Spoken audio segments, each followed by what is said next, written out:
What can we expect from Black Ops 6 and how will it impact Warzone?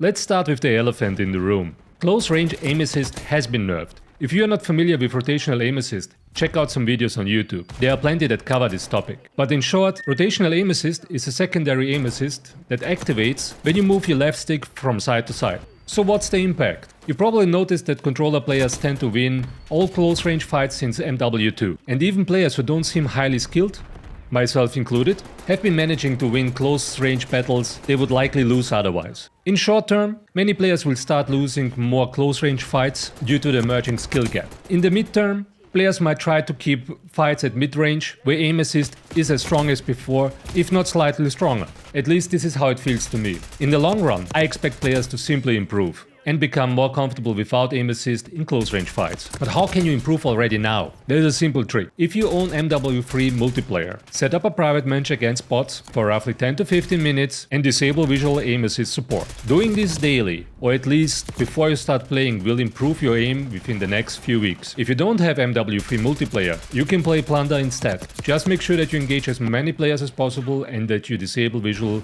aim assist. I've seen a lot of comments, especially on Twitter, saying sniping doesn't feel right. To that I must say, sniping hasn't felt that good since Warzone 1. I'm not sure of the exact reason, maybe it's the gun mechanics or the aim assist at long range, but I had a great experience sniping in BO6. In my opinion, it will all come down how fast you can ADS with the new snipers, especially once they integrate it into Warzone. So if you enjoy sniping like I do, you'll definitely find some setups that bring back the joy we once had in Warzone 1. I think we can all agree that the Gunsmith in MW2 and MW3 was a little bit over the top. I still remember how excited I was when I learned that we'd had customizable attachments in MW3. But that excitement faded when we realized there was essentially one build that everyone was using. Now about the BO6 guns. Yes, there was a big mistake in the first beta weekend with the PDW Jackal, but they adjusted it. And I must say, all the guns felt very good. During the second beta weekend, no single gun seemed to dominate, though my personal favorite is the Amis. What a weapon. Especially with all attachments unlocked. My expectations for the Warzone integrations are high, as I really hope to see more guns to be the meta, rather than just one AR and SMG combination for 6 weeks. Let me tell you one thing.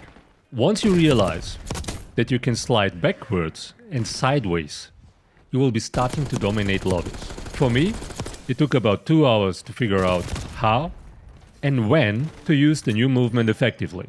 One thing to keep in mind, spamming slides will not help you to win fights.